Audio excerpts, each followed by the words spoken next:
We are here with Dr. Kenneth, Dr. Kenneth Shockley, Dr. Kmt Shockley, Yes. a profound scholar who is engaged in the process of making sure that our children, our education systems are actually elevating the consciousness of African and or Black children.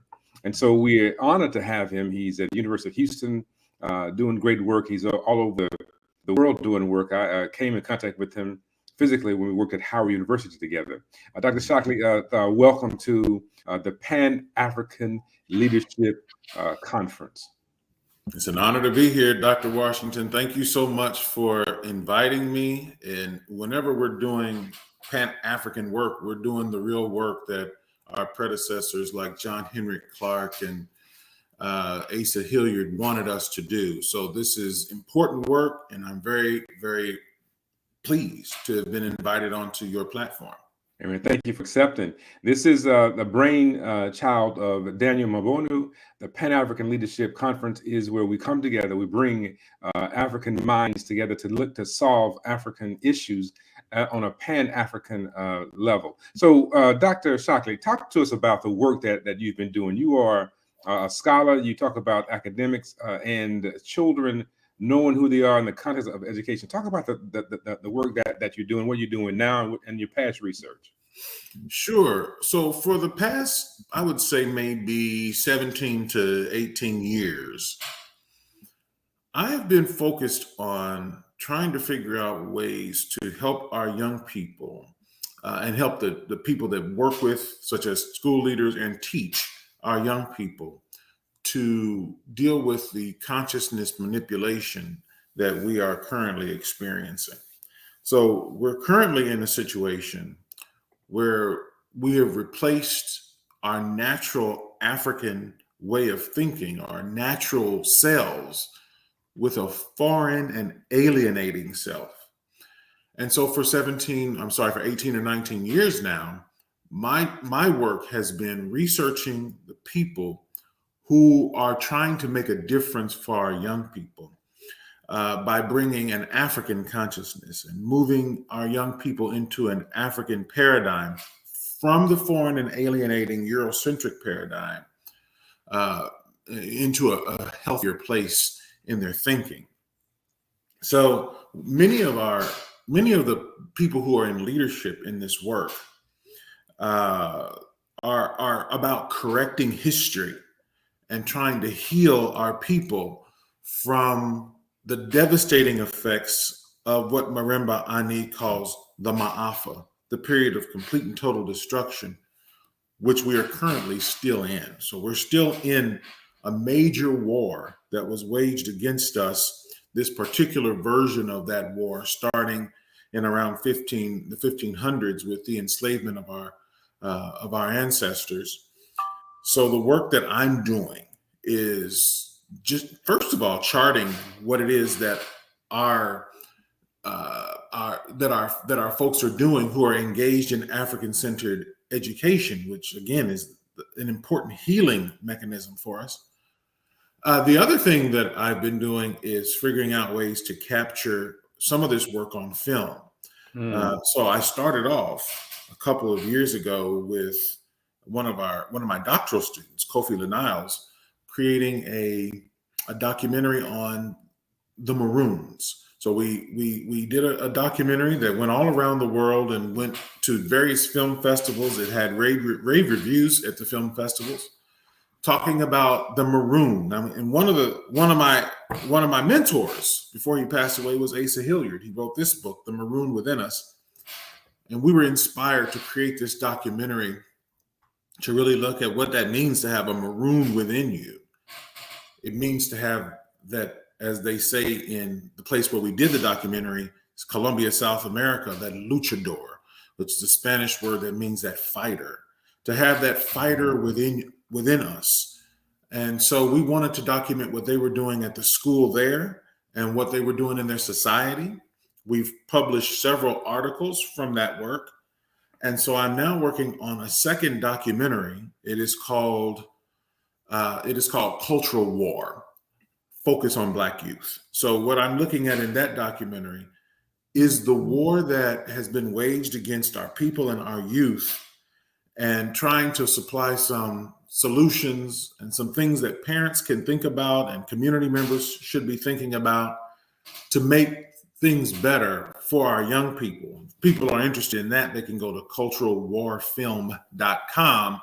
If you subscribe, you'll have a chance to be kept up to speed on when things are coming out. That film should come out within the next couple of months. So those are some of the things I've been doing, is researching African-centered education. And I'm still doing research on African-centered education. I've had several publications over the last few years related to that. And what I'm doing now, and what has kept me very busy, is working on this documentary that is focused on the cultural war that's been waged against our youth. All right, I want to back up to something, right? That powerful word.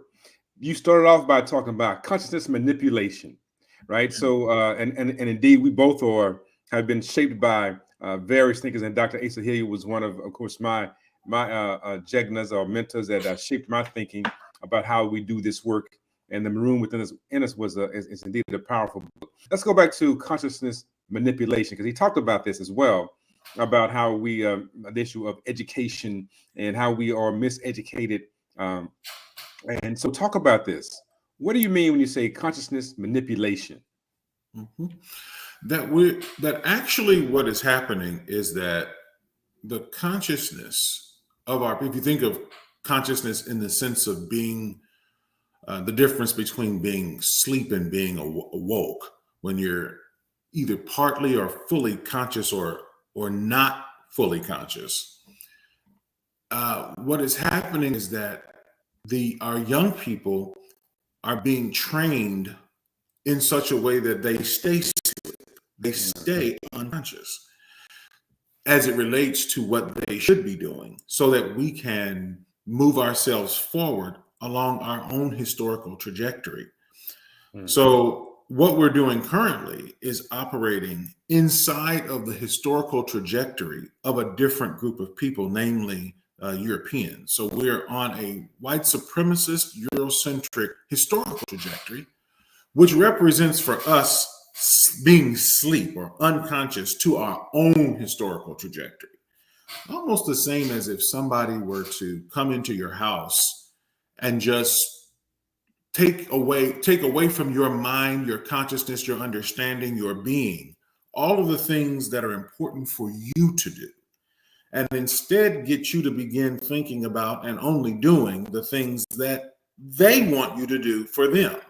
So you've lost your sense of direction and been knocked off your cultural track, knocked off your cultural kilter, and are now operating to the beat of somebody else's drum. So in order for the white supremacists to maintain the superiority that they have over us, we have to be limited in what we understand to be the borders of our possibility. If they can get us to think in such a way that the borders of our possibility are what they have told us they are, then we'll never be able to be conscious again. We'll always be unconscious to our own needs and interests, and conscious to theirs.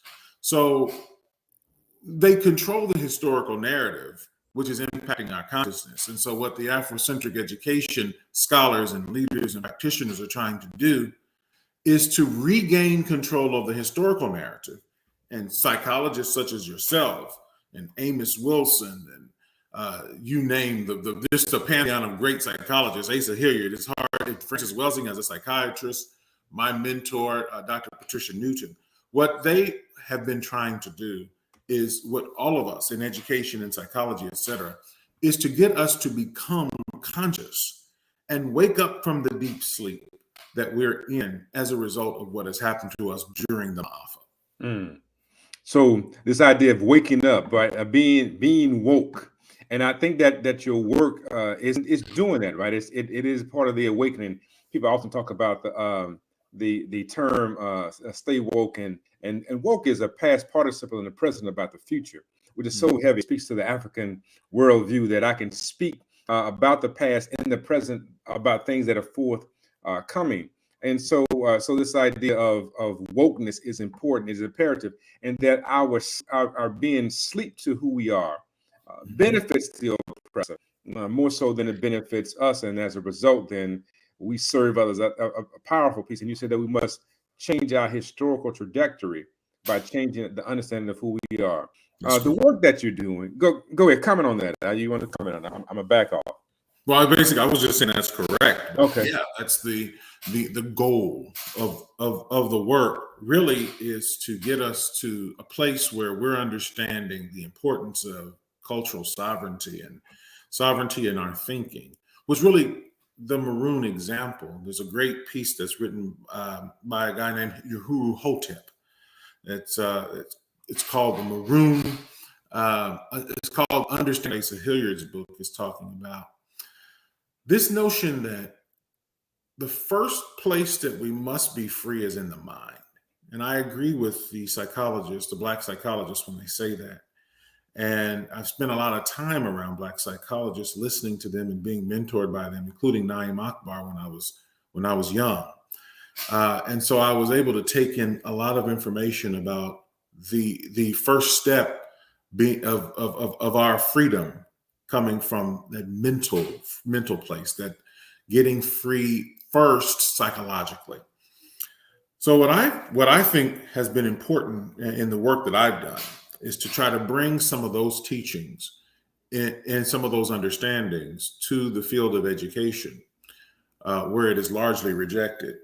And the reason why it's rejected is because the people who are the gatekeepers in the field of education know that we are really dealing with the most important aspect within our society, and that is our young people. We're really talking about a war, because they know that if we're able to get at our young people and change the way they think about what reality is, and change the way they think about themselves.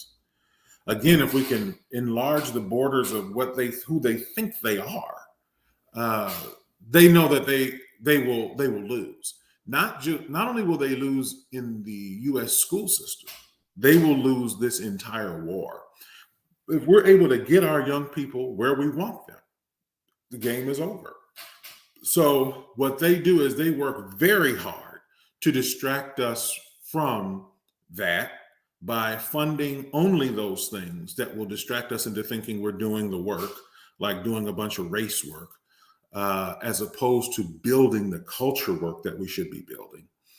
A lot of Black scholars in education are distracted by that.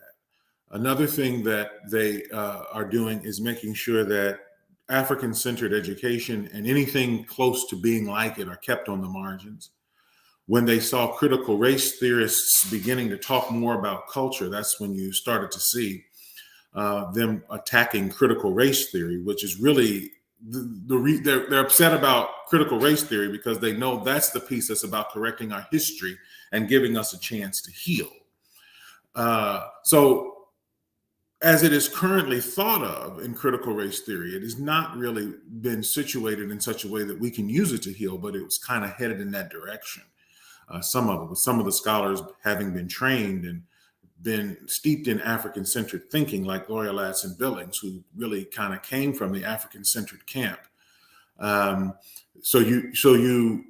know that this is an important place to maintain the status quo for the education system. This is the reason why people may think that education is big yellow buses and apples for the teacher and all that kind of innocent stuff, but really it's a mighty battle being fought in the field of education at the K-12 level.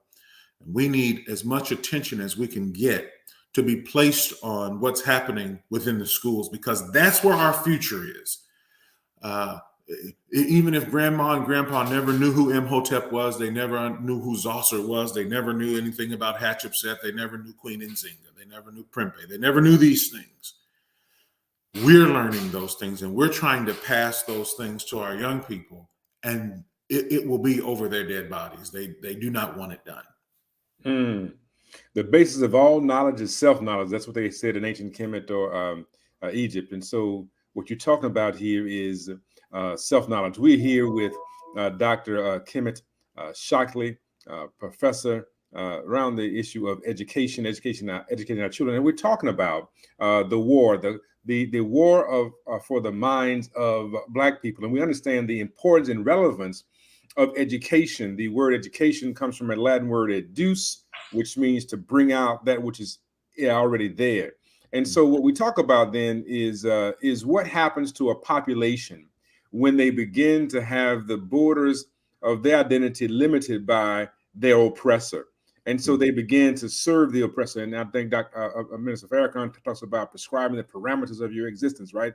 So, education is one of those key tools. Dr. Shockley is engaged in the process of elevating consciousness for our children, for ourselves, or for adults. And he's done a documentary. Tell us about the documentary that you went down into South America and you found, you talked about African people that exist there. We don't even know that narrative, right? That we exist in these spaces. Talk about that, and then we'll slide into the maroon conversation. One of the things that's so interesting is when you look at the curricula that have been developed in the U.S. school systems is that they leave out almost all of African history, and then they lie about European or white history. So what we have is omission and commission. And as a result of the omissions and commissions, what we have is miseducation. And that's what Carter G. Woodson speaks about so eloquently in his book, The Miseducation of the Negro. It causes us to do strange things like cut out a back door where there isn't one, figuratively speaking, so that we can walk through it. That's what the miseducation system does. It creates people who like and appreciate and love their oppressor and have a sort of, what is that called, a Stockholm syndrome-like relationship with their oppressor, but they hate themselves. One of the most important missing pieces from the education of our young people is understanding maroonage. So maroons are people who escape from, or because of their own strength, were able to completely avoid being enslaved on plantations during the so-called Middle Passage, or the Ma'afa. So they weren't able to get these folks onto plantations, or they weren't able to get them to stay on the plantations. The Maroons escaped from the plantations and went into the hills, and usually into swampy areas or far up into the hills, to get away from the oppressive white enslavers. And while there, reestablished their African culture. And just a quick aside, that's the kind of work that African-centered leaders are trying to get to happen in our schools. We're trying to give our young people a maroon mentality. So no matter where you are, no matter where you exist at any given time, you are thinking of the sovereignty that's needed to control the psychic and physical space around you, as Kwame Akoto would say. So when you look at these maroon places that were established all throughout the Americas, starting in the 1600s, the very first one was Palenque, San Basilio, which is in Colombia, South America. What we found is that these places were established, and some of them actually still exist. Palenque, the very first one, actually still exists. Of course, there's some things that have changed, but they still see themselves, again, as luchadors, as great fighters. And so you'll find that the mentality of the people in Palenque is, they still have this feeling that they are the representatives of Black freedom and independence for the world. They still believe that in the order of the ancestors. They still believe that in protecting the young people. They still practice what we would think of as being the sort of principles of Ma'at, Nguzo Samba. So they use those kinds of ideologies and value systems to establish the village that they have.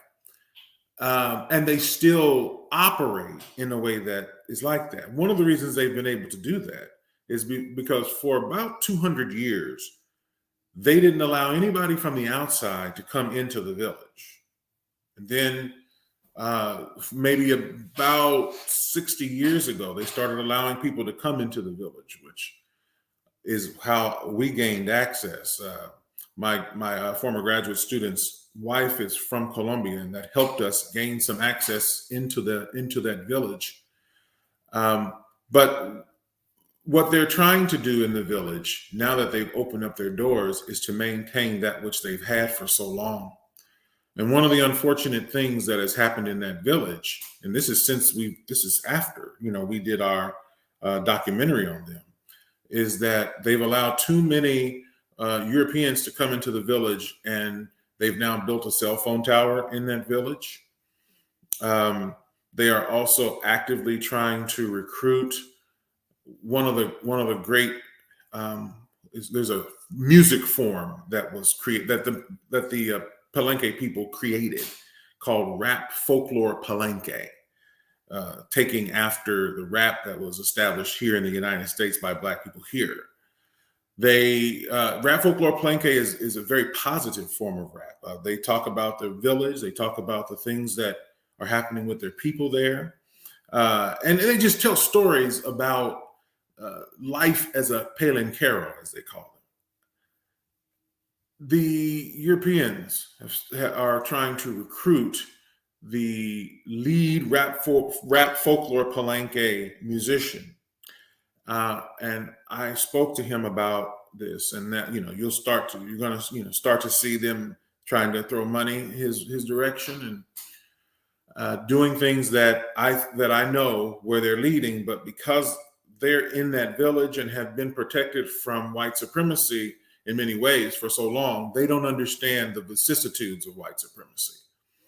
And so I've been sitting down along with my former graduate student, talking to these folks, sitting in a circle about how the system of white supremacy works and why they might want to be much more careful about who they allow into the village. And I'll just give you another example of something that I saw in the village. And these are things that would be new to them. There was a woman from the capital of Colombia, Bogota.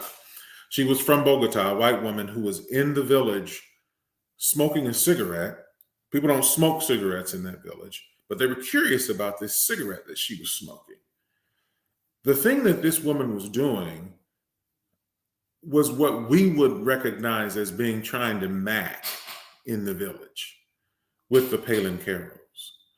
And we tried to explain to the Palenqueros the harmful effects of Europeans coming into your space and trying to date and have relations with the men in the village, which is what has started to occur. And I saw it first with her. I asked her to put her cigarette out and to leave. And she was surprised, but at the end of the day, she did not leave. She stayed there. But what we're seeing right now in 2022 is the beginning of the destruction of that place that we went to. So they've been around since the 1600s, but they don't understand that they can be taken out. And there is something, I hope it doesn't happen, but from things that I'm seeing, we're seeing the beginning of the end of that place with that phone tower, with the fact that they are able to recruit Palenqueros into the United States music industry, with the fact that their outsiders are able to come in and sort of have their way with Palenqueros. So it is, I'm so glad we were able to do the documentary. The documentary is called For Humanity, Culture, Community, and Maroonage. It is available for free for anybody who wants to see it on YouTube. It did play on PBS. It's actually, PBS still has a contract where they can play it anytime they want to for the next year, I believe. They've had it for 3 years, and it has played several times on PBS. And I think now it plays. I think it plays on the Washington D.C. PBS affiliate for another year. What's the name of it again? It's called For Humanity: Culture, Community, and Maroonage.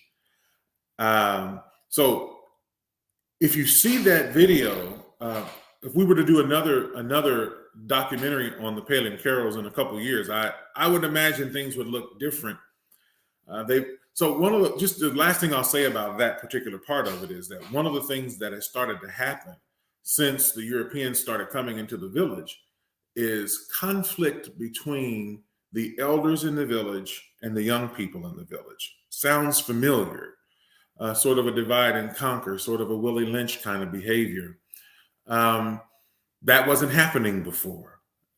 So, people should study what they have, and we should really get up to these folks were able to establish something for themselves. It's a group of Black people.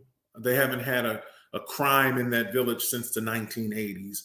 There's not a single person who's homeless. All of the children are accounted for. They have a 100% marriage rate among adults in that village. Yes.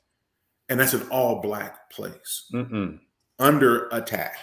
So please watch the documentary. And also do what you can, to try to help them understand what they have and how we need for that to be maintained.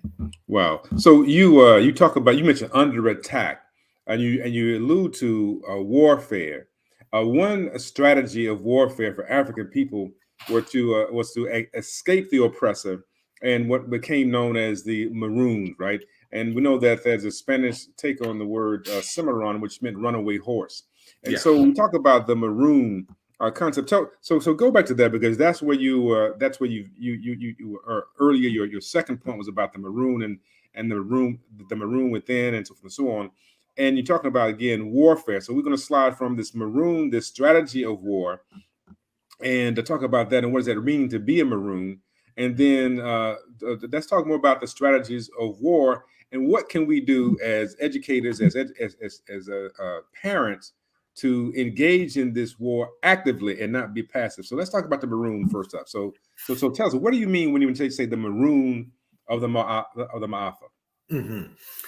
So as I was saying, some of the people escaped into the villages, and these folks who escaped into the villages and escaped the system of white supremacy on the plantations are called Maroons. And as you were saying, the Spanish word cimarron really refers to those runaway folks who are out of their minds and are doing something that goes against the order.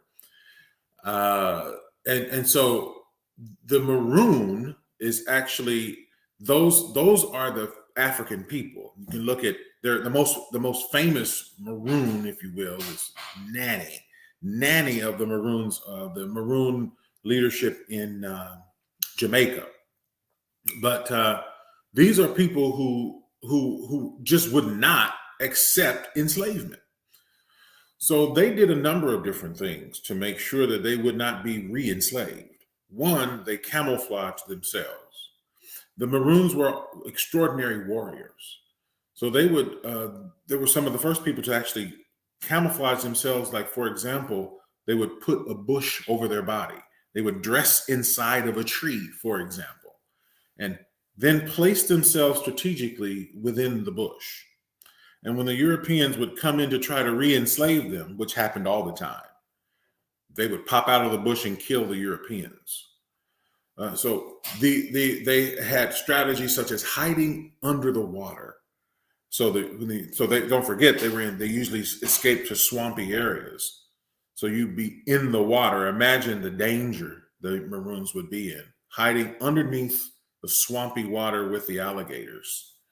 And when the Europeans would step into that water to get across so they could go and get the Maroons to re-enslave them, they take their head off. So they became, that's why they call themselves fighters and luchadors. It was not just because they're intellectually, but also physically fighting the white supremacists who were trying to re-enslave them. But we're talking really about the group of Black people who beat the white supremacists during the time of enslavement. And of course, then you have petite maroonage, or the maroons who hid in the tall grasses of in the Americas and established communities within the plantation itself. But the plantation owner didn't know they were there. So that's this concept of petite maroonage, being a maroon within the plantation, hidden away. I haven't studied that one, but I would like to. I think that's a very interesting concept and interesting behavior. But the Maroons, they are our example of African victory. And I think we couple that with the fact that most of the wars that have been fought by African people, waged against African people, since the very first one during the time of Narmer, have been things we've won. So I'm using this, thinking about that maroon, and then that maroonage, and then thinking about the wars that have been waged against us since around 3200 BC. Most of the wars that have been waged against African people have been won. We've won most of them.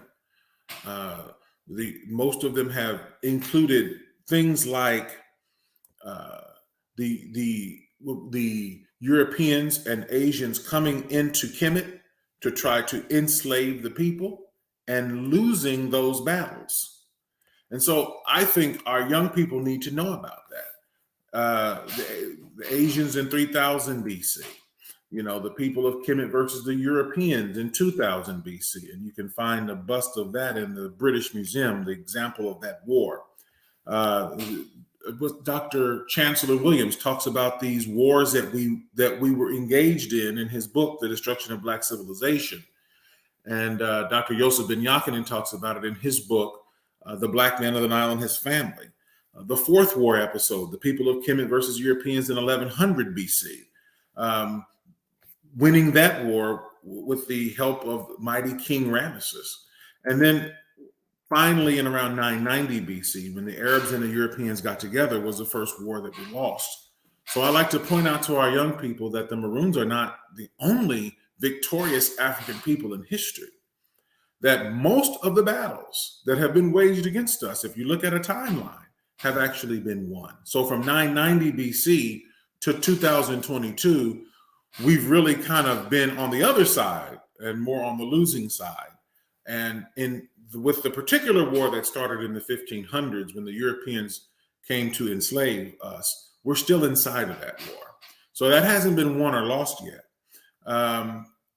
Our job is to look at the Maroons as an example, look at the strategies that they use, study those strategies, think about how Ramesses and others that fought in wars, how did they win? And one of the things that will be in the documentary that I'm currently working on, again, that's going to be called Cultural War.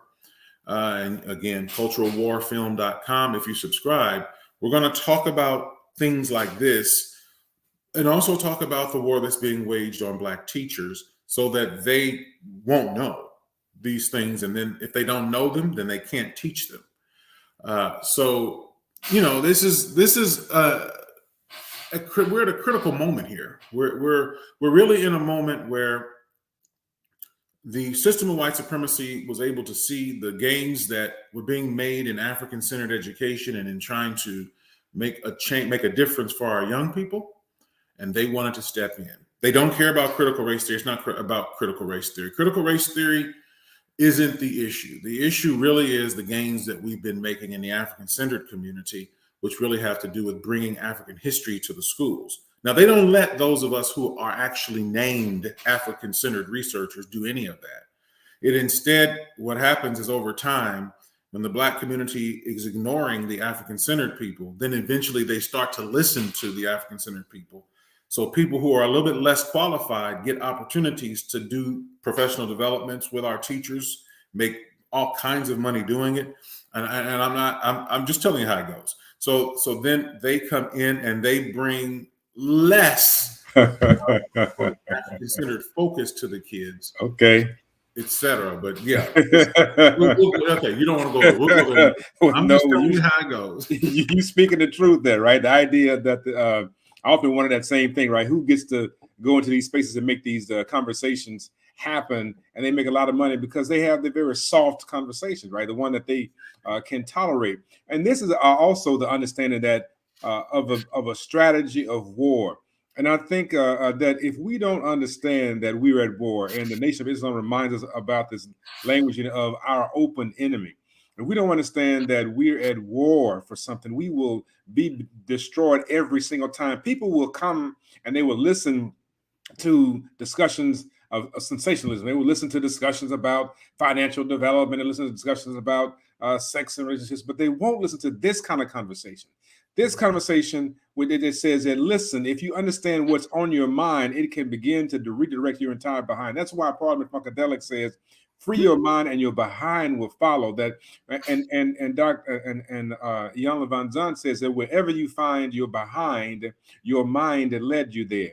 And so this is really a war of the mind, and education is critical because in this country, we know that education is compulsory until age 16, which means then by default, our children are being forced to go into an academic situation where they've been psychologically raped, they've been psychologically maimed, and we don't even understand how deep that is, right? That narrative of learning about your inferiority is a narrative that begins to strip one of their identity, their purpose, and their direction. And so, people, I want you to understand that here we are with Dr. Kmt Shockley talking about how do we reclaim our mind. He's talked about the work in South Central America, African reality, fighting for liberation against the oppressor. He's talked about fighting for liberation against the oppressor in Jamaica, and also we know about Boukman and IET. And also we talk about fighting for our liberation in this country intellectually. Dr. Asa Hilliard, Dr. Yosef Ben Yakanan, William Chandler. He has mentioned these scholars, Dr. Francis Cress Wilson, Dr. Marimba Ani, and the concept of the Ma'afa, Dr. Naim Mahaba, Dr. Wade Nobles, Dr. Wilson, Amos Wilson. He's mentioned all of these warriors who have been fighting for the liberation of African people, and we gloss over them with minimum concern. So I right now did an ancestral libation, ancestral call just then. I don't know if you heard what I just did, but we just poured libation, Ashe, for all of those scholars, those who have gone before us and who have fought this fight. Now, let's go back to this idea that we're at war, right? And fighting and warfare. And you already slid into the various strategies. So I just want to talk about, share more about the strategies. Your documentary is a strategy for success in this war. Talk about what can teachers do?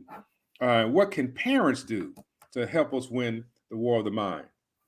Great question.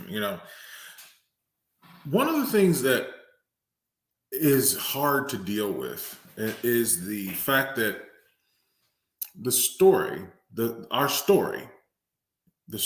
who we are and the story of what really makes us who we are is continuously being tampered with.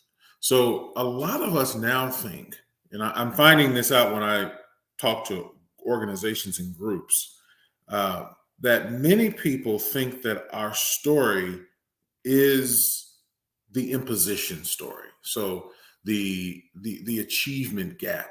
That's not our story. That's the thing that we're experiencing as a result of the system of white supremacy. That our story is our young people being killed in the streets. That's not our story. That's the imposition of the system of white supremacy.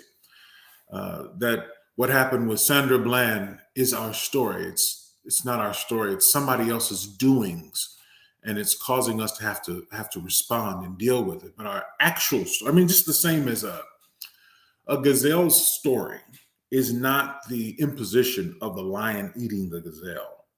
The gazelle have their own family, they have their pride, they have their group, and they have a history, and they're on a track. They have their own story.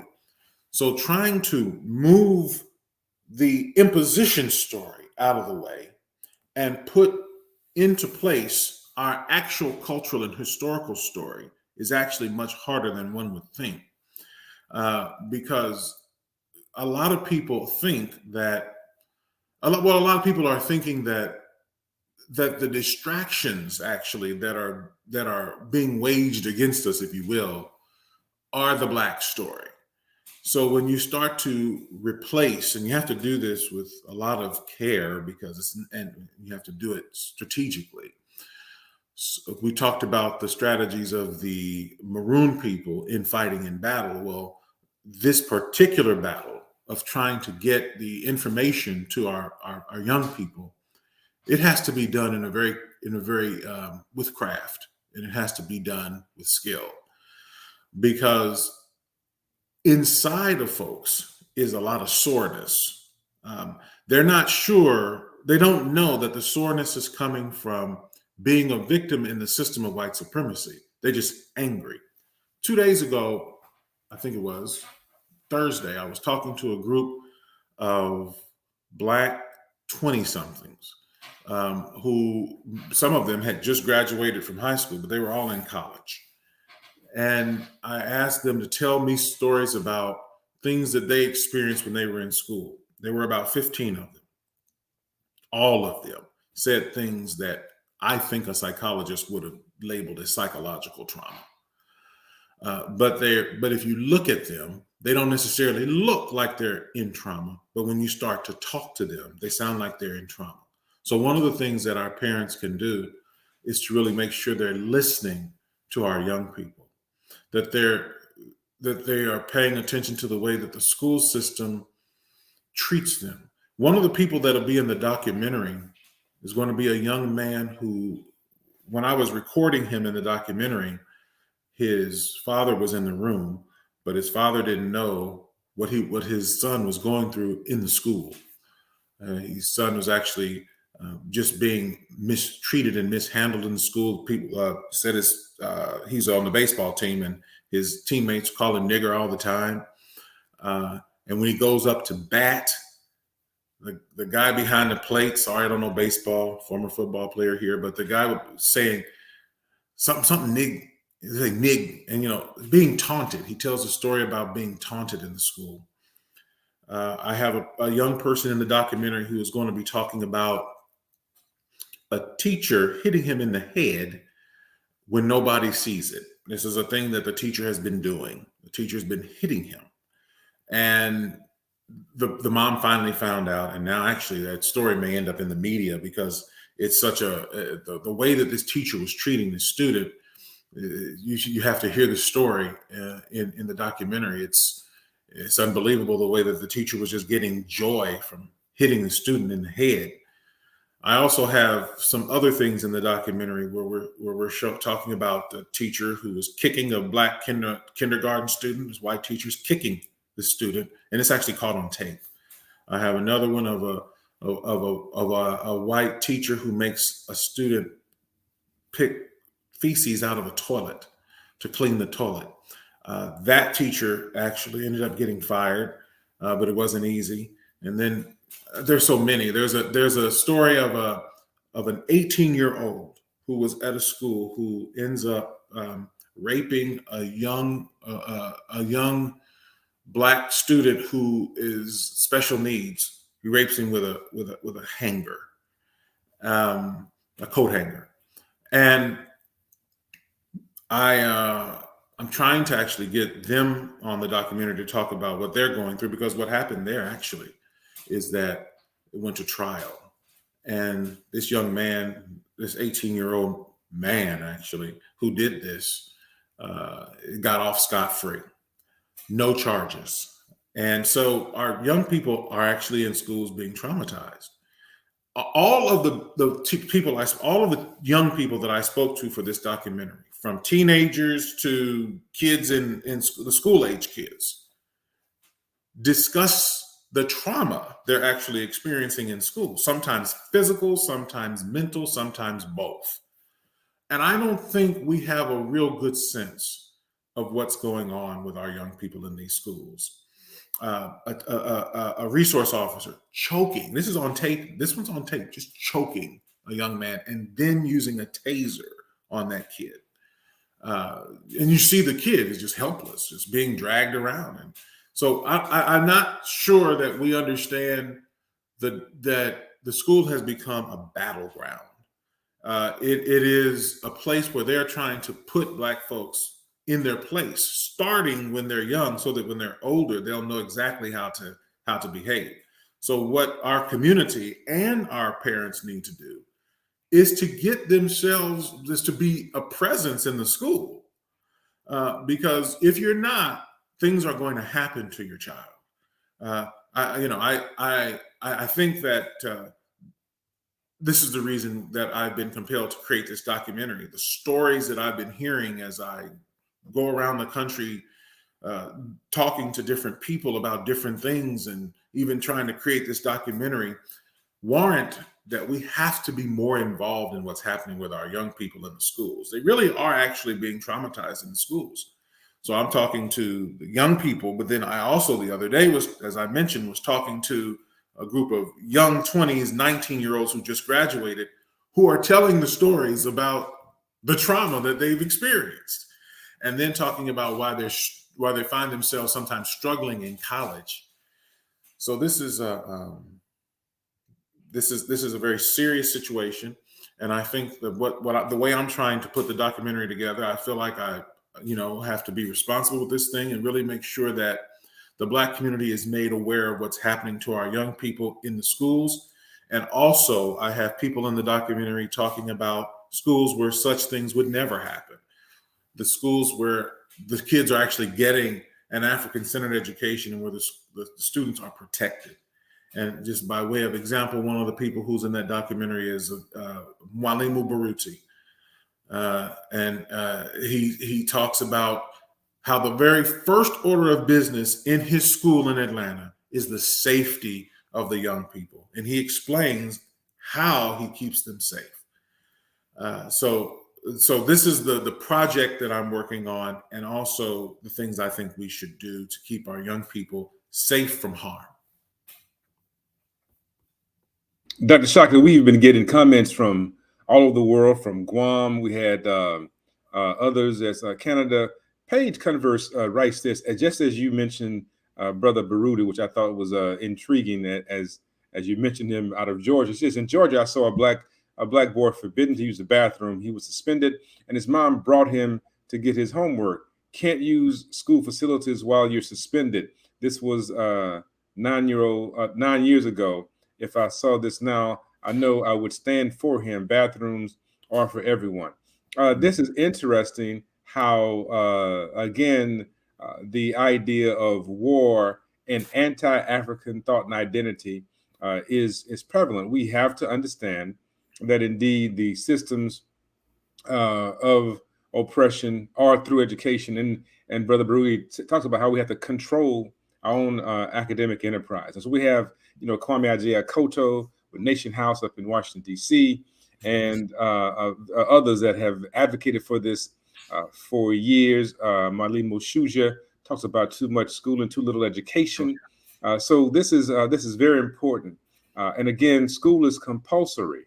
And so as a result of this compulsory nature, students, our children, are actually prescribed to be raped and pillaged in the school system. Not only what you mentioned about being sodomized physically with coat hangers and others, but the psychological realm as well is there.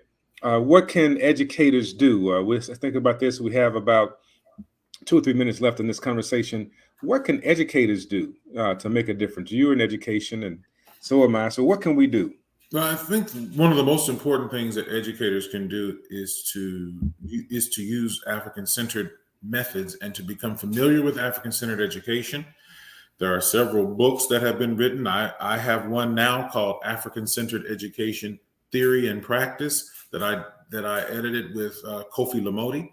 I think that they should get that book. I think they should get Kwame Ajayi Akoto's book, which is called African-Centered I think it's called African Centered Pedagogy. I'm going to think of the name of that. I'll get that in a second. But here's another book by Kwame Ajayi-Akoto that you should get. Sankofa Movement really has some fantastic strategies in it for how we can win the war. And then I already showed you the Maroon Within Us, Asa Hilliard. So I think that those things, and also going online and reading some of the articles that have been written about African-centered education. I've published about 30 of them. And reading them. And so teachers need to become familiar with African-centered education. The truth of the matter is there really is no other kind of education that exists that can solve the problems that our young people are having in education. So I think that teachers need to do that first. The other thing is teachers need to take themselves on a journey to transforming. This is for people who haven't done this. I'm not sure, a mix of people who've already done all this work, but teachers need to take themselves on a transformative journey to becoming an African-centered person, a Pan-Africanist, a person who understands the local and global struggle of people of African descent, so that when they're teaching, they understand that they're not just teaching a person sitting in their classroom, they're teaching the generations that are unborn, that are yet unborn, and they're teaching the people who are going to be there to fight in our struggle. The other thing is that I hope they will do is to sign up so that they can get this documentary because we're going to make it epic. The culturalwarfilm.com, and that they would subscribe so that they will know when the film is coming out. Other than that, they can go to the KA, the Ka Institute, where we have a number of different resources on our YouTube page that people can engage with so that they can, so that we can begin to improve the situation for our young people. All right, so we got it. We get in the idea of African-centered education. You mentioned the Sankofa movement. I think that is that book right there was transformative. I made sure that our children actually, my daughters were educated in the Nation House School. I thought it was so important when I went there to go visit. I thought it was so important that we actually go there and. The children were there, so I spent time with Baba Ajay. Oh yes, and so and also you mentioned Brother Kofi Lamote. I, of course, met him through the elder Malimo Shuja. Yes. And so I know when he was Brother Lamote was president of a HBCU, trying to bring some consciousness there, and how the school system really made it difficult for him. Yeah. And these things happen because, again, our school systems become havens or bastions of promulgating white supremacist ideology to the destruction of the minds of our students. I was in a class just yesterday talking about African Black family, and there were certain things that we were sharing about the disruption of economic development for Blacks in America, and one was about the flooding of various townships of Black people. And they now are lakes, bodies of water rest where our people used to have townships. And so they were just really amazed at this information. And one of the townships, of course, in Georgia, was the site of one of the earliest HBCUs ever. This brother started the college as well as had the railroad running through there. But the point we're making is that they were sitting there saying that we didn't know this. And the question becomes, and why? And why do you have to come to a college to get it? And why do you only have it in select spaces? Again, we have these zones that are designed to promulgate white supremacist ideology, even if we don't know consciously that is happening. We're actually doing it subconsciously. And then anything that's contrary to that is seen as a problem, which means then that they know that they're at war, but we don't know that we're at war. Right. Yes. You know what I'm saying? And that's sad, to be at war and not know that you're at war. Dr. Kmt, now that we are unconscious, conscious to our own needs because we think of what the white supremacists want us to do, what do you think can be done to restore back our consciousness on our culture and our own selves as Africans? Well, I think that one of the things that we definitely want to do is to watch out for distractions. Because because we have a lot of things. So if we think of ourselves as being on a historical track, literally think of a train track. We're on that track, and we're moving ourselves down the track in a way that makes sense for us. That's where we were. Now, through the dastardly deeds of some African kings and queens and leaders, but through the project of the system of white supremacy, we were knocked off of our cultural track. So we got knocked off of the track. So the train was on a track, got knocked off the track. So now we're on a different track, headed down a track that has nothing to do with us. So what happens is whenever we start trying to get ourselves back onto our track, something distracting happens, and the Europeans are masterful at this, to get us to focus on something else. Mm-hmm. So this is one of the things that we have to be mindful of. There's that, right? What we're trying to do, I've given some things that I think we can do. I've named a few books, and if you look at the reference section in those books, you'll have tons of stuff to read from now for the next 5 years. That's true. Right. So we have that, and then we have the film that I'm making, etc. So there's so many things that so many different people are doing, that those are the things we actually need to do. But we get knocked off track easily. We let ourselves get distracted. In education, one of the things we let ourselves get distracted by recently was the conversation about critical race theory. So what happened with that is we were moving down a track. The Europeans said, we're upset about critical race theory. So we started to, instead of centering ourselves on what we needed to do, we centered ourselves on what they were saying. So guess what happens now is that the people who are not doing African Centered education are busy trying to figure out ways to not continue to upset the white families, et cetera, who are battling against critical race theory. So we're totally distracted, just that easily. Yeah. So I know we could go. I mean, we just got warmed up on this topic. Yeah. We have so much more. I am so excited. We got to do a part 2, 3, and 4. We got to talk about some strategies for success.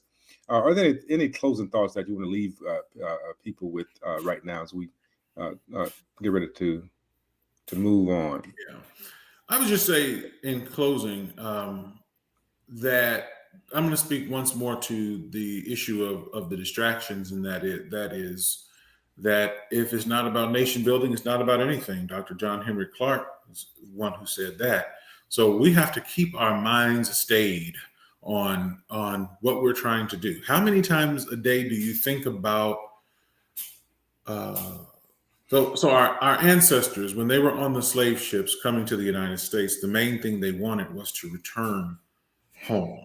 How many times a day do you think about returning home? However many times, if you say, I never think about returning home, then that lets you know how distracted you are from the overall goal of sovereignty. We don't want to be under the rulership of another group of people forever. So if the idea of a sovereign African people is too much, or if the idea of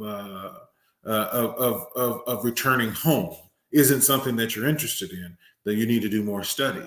So I think that my closing thought would be, look at yourself and say, am I really thinking about going home, and how much am I considering that, and where's my mind at most of a given day? Are you totally distracted? So that's what I would leave us with, and that we need to be on a track to Sankofa.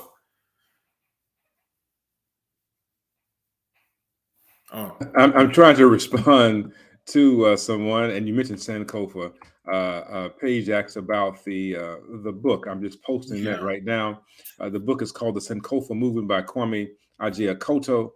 And so thank you so much for being here with us. We have heard from Dr. Let me get you go here. We've heard from Dr. Kmt Shockley today, talking about the imperative of African Centered education, talking about being knocked off of track, talked about we have to replace the narrative of imposition that we often operate from to move to the centering of the narrative of African excellence. Our children must understand that they come from a legacy of greatness. We must not be ashamed of that, must not apologize for that. We must not allow the oppressor to determine what our agenda is, that we must remain true to our own agenda.